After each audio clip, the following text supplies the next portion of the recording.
Bonjour les gens, bonjour les gens. Hop, on va commencer comme ça.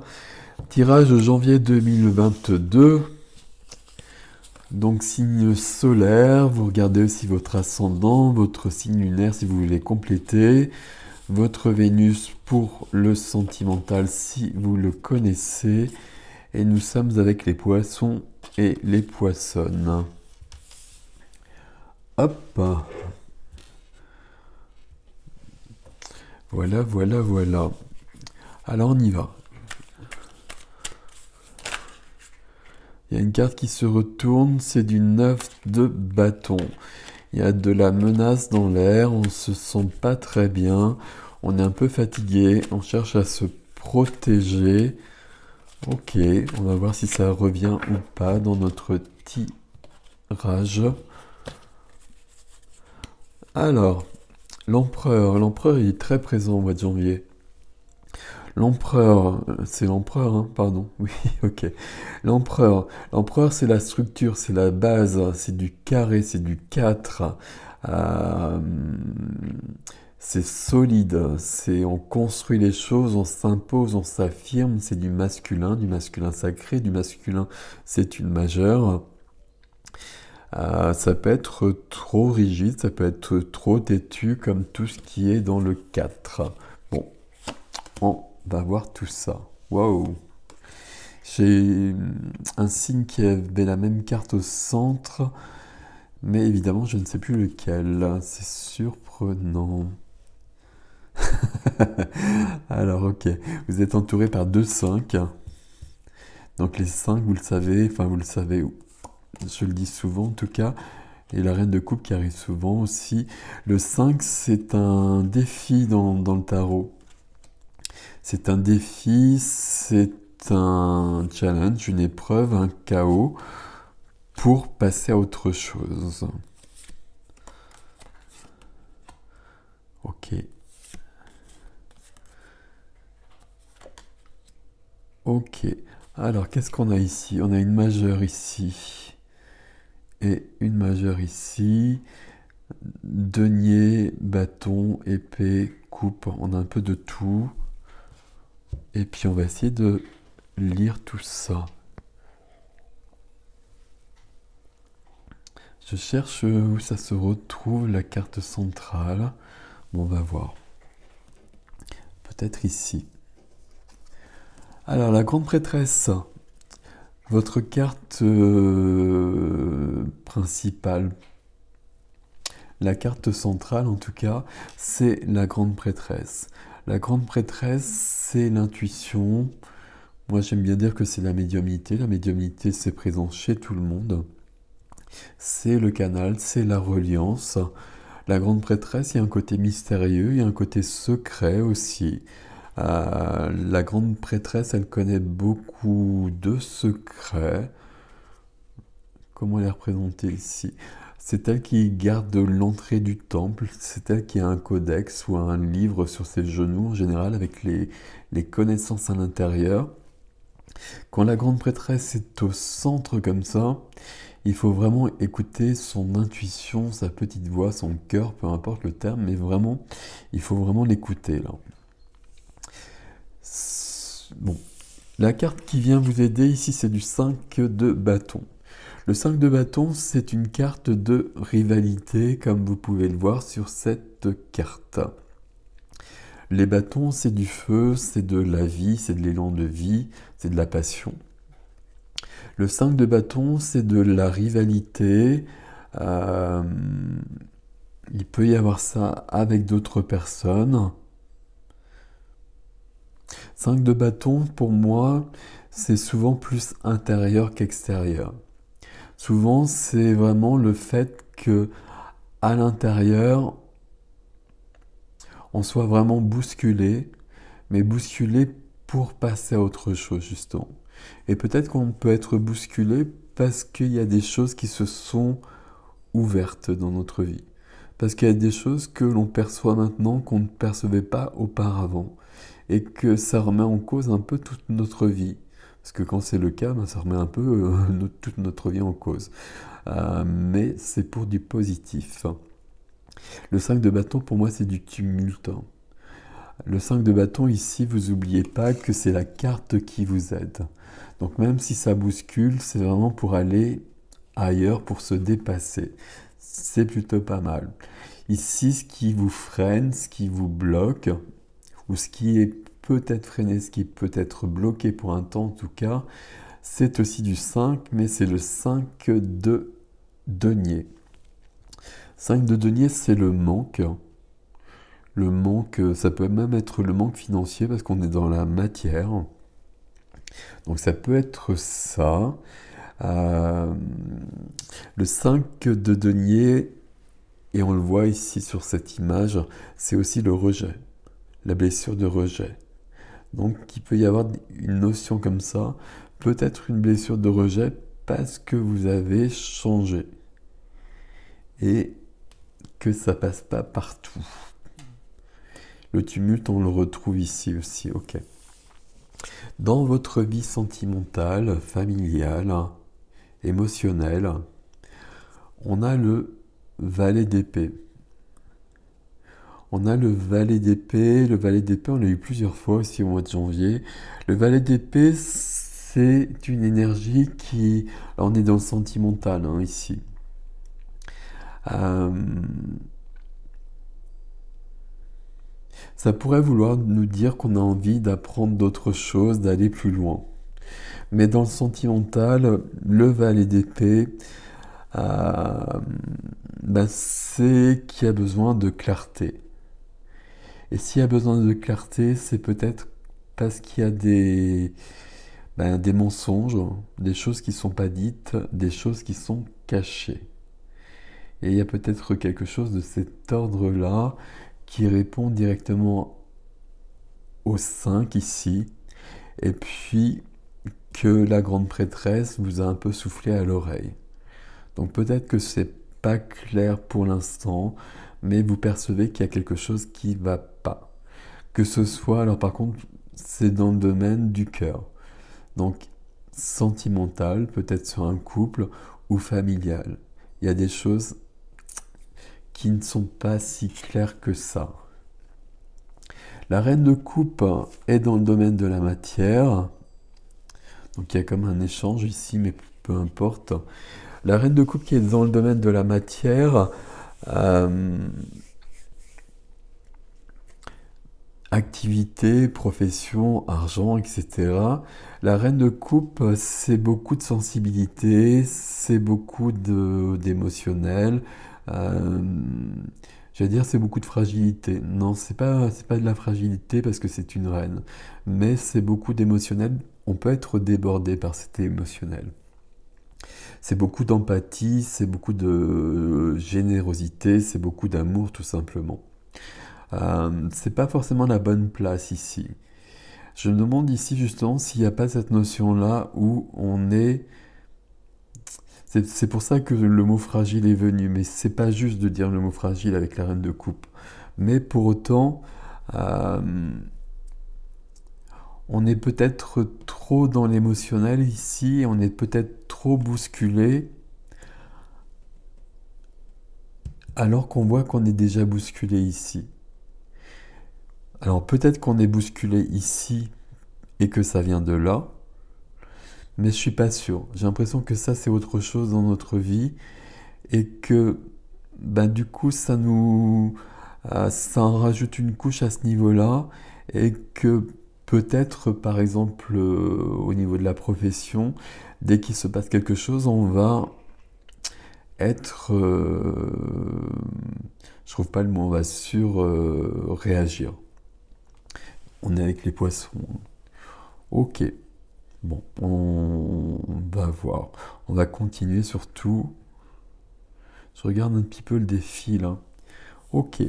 Dans votre vie, ouais, ok. Dans votre vie de l'âme, spirituelle, vie intérieure, le 8 d'épée. 8 d'épée, blocage. 8 d'épée, autosabotage. Et autosabotage, et surtout le 8 d'épée, alors j'espère que vous le voyez bien, elle a les yeux bandés. Elle a les yeux bandés, elle ne voit pas tout. ou elle ne veut pas tout voir. Et là, on est dans la vie de l'âme, dans la vie intérieure.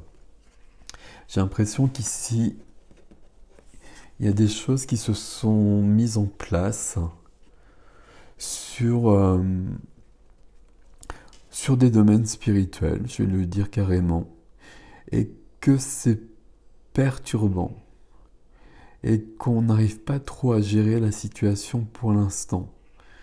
D'où ce tumulte, et puis même peut-être ce rejet, hein, peut-être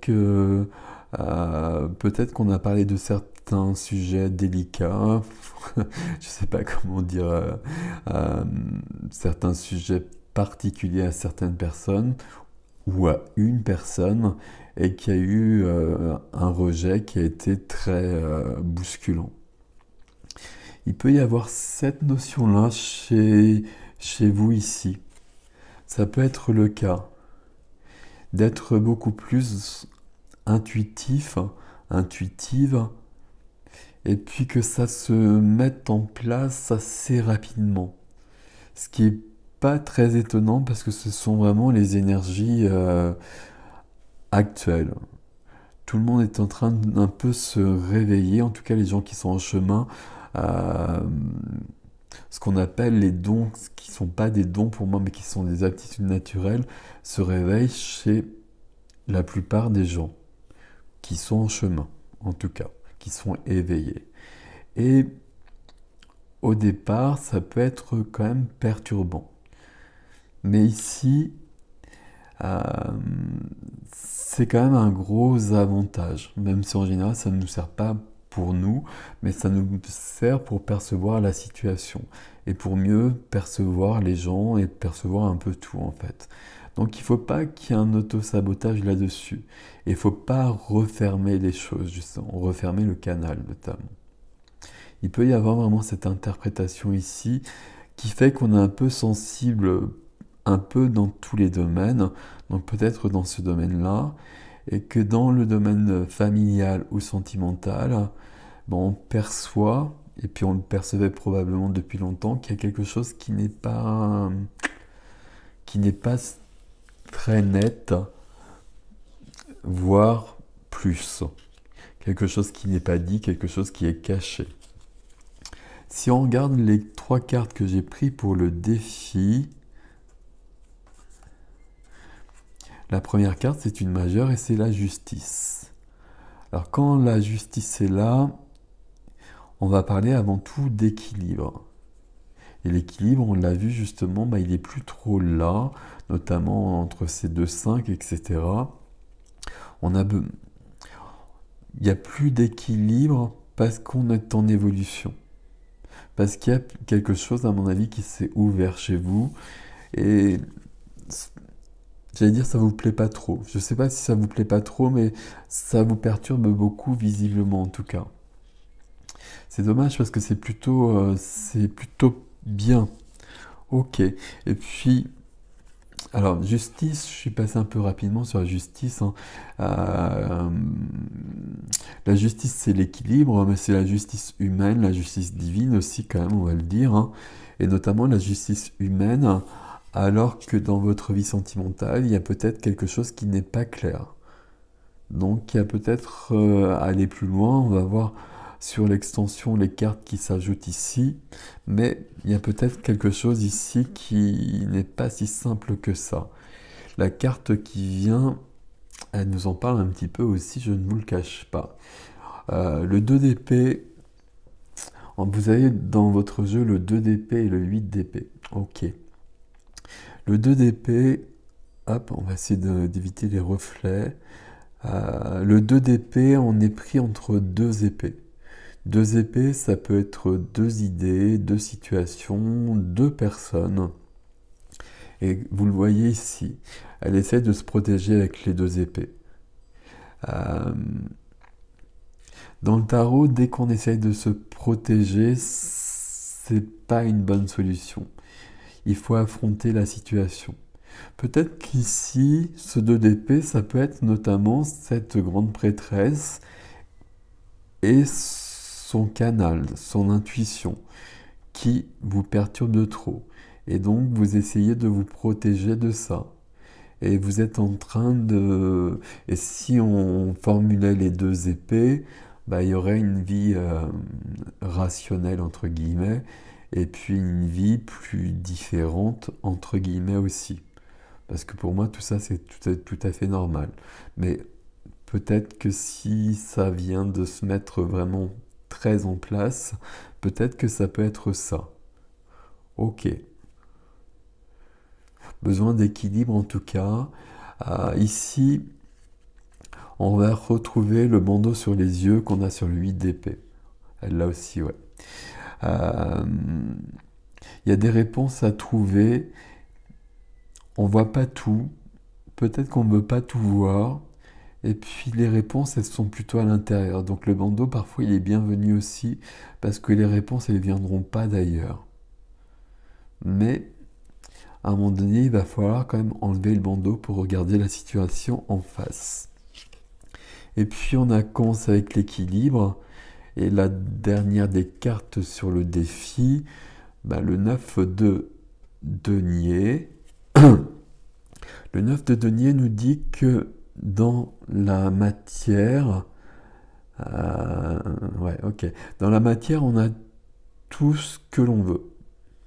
Quand on est sur le 9 de denier, c'est qu'on a, d'une manière plutôt concrète, plutôt dans ce domaine-là, alors évidemment, si je vous le montre, dans ce domaine-là, on a obtenu à peu près tout ce que l'on voulait, et qu'on est bien, et qu'on est en sécurité. J'ai l'impression ici que ce 9 de denier, on a obtenu peut-être d'autres choses et peut-être des choses plus subtiles. Donc on va retourner sur la grande prêtresse. Et que c'est peut-être quelque chose qui nous complète. Quelque chose qui était présent depuis le départ, bien évidemment, parce que c'est toujours le cas. Et puis le fait que ça se mette vraiment en place, on se reconnaît. On se reconnaît et puis il y a une certaine logique, il y a quelque chose qui nous rassure malgré tout. Et malgré tout, parce qu'on voit bien ici qu'il y a beaucoup d'inquiétudes et beaucoup de... Alors, on n'a pas de carte de stress, mais on a des cartes de tumulte, de rejet, etc. Et puis de sabotage et de croyances limitantes ici. Mais pour autant, la dernière des cartes, et dans ce tirage que je fais tout le temps, la dernière des cartes, c'est comme une ouverture vers la suite, et puis comme une réponse à la première des cartes. Et ce 9 de denier, c'est une carte de sécurité, et ça veut nous dire que tout est ok, en fait, quelque part. Tout est ok, en tout cas au niveau de la matière. Et c'est plutôt pas mal. Le défi ici, ça va être l'équilibre, de trouver un équilibre dans une vie nouvelle, non, mais dans une perception peut-être de la vie qui est tout à fait différente. Et puis ça va surtout être, et puis on l'a déjà vu ici, d'accepter peut-être une évolution qu'on sentait probablement venir et qu'on sentait probablement là depuis la naissance, j'ai presque envie de le dire aussi simplement que ça, mais qui nous perturbe quand même grandement. Donc il va falloir accepter tout ça, et c'est plutôt une chance. Mais du coup, ça révèle aussi beaucoup de choses. Et notamment, on a ce valet d'épée ici qui demande une certaine vérité ici. Donc s'il demande une certaine vérité, c'est qu'il y a des choses, au mieux, qui ne sont pas dites, au pire, il y a des mensonges. On va le dire comme ça. Je ne sais pas si c'est du sentimental ou du familial, mais en tout cas, il y a quelque chose de cet ordre-là. Et ici, on a quand même... Alors, ça peut être le manque, mais je ne pense pas que ce soit le manque dans la matière, on a la reine de coupe, et surtout dans le défi, alors c'est le défi, hein, c'est vrai que c'est le défi, donc ça pourrait être le cas, mais on a la sécurité ici. Je pense que c'est plutôt le rejet ici. Et il est possible que ce soit même pas le rejet, mais la peur du rejet, parce qu'on se trouve d'un seul coup, enfin pas d'un seul coup, parce qu'à mon avis c'était déjà le cas auparavant, mais encore plus qu'avant, différentes. Donc voilà votre tirage les poissons. Il y a une grande ouverture qui est en train de se faire, mais qui semble vous perturber aussi grandement. Alors on va suivre avec l'extension si vous me rejoignez, mais autrement, ce que je vous conseille de faire, c'est d'avoir confiance en vous ici, parce que la carte qui va vous gêner le plus ici, l'énergie qui vous freine, ça va être vraiment l'auto-sabotage. Ayez confiance en vous. La grande prêtresse est au centre. Tout ce que vous percevez, tout ce que vous souffle votre intuition est juste. Donc il faut absolument vous faire confiance. Voilà, mes poissons. Prenez soin de vous, likez, abonnez-vous, commentez, vous savez, etc. Et prenez soin de vous surtout. À bientôt, je vous dis, et joyeux mois de janvier. À bientôt.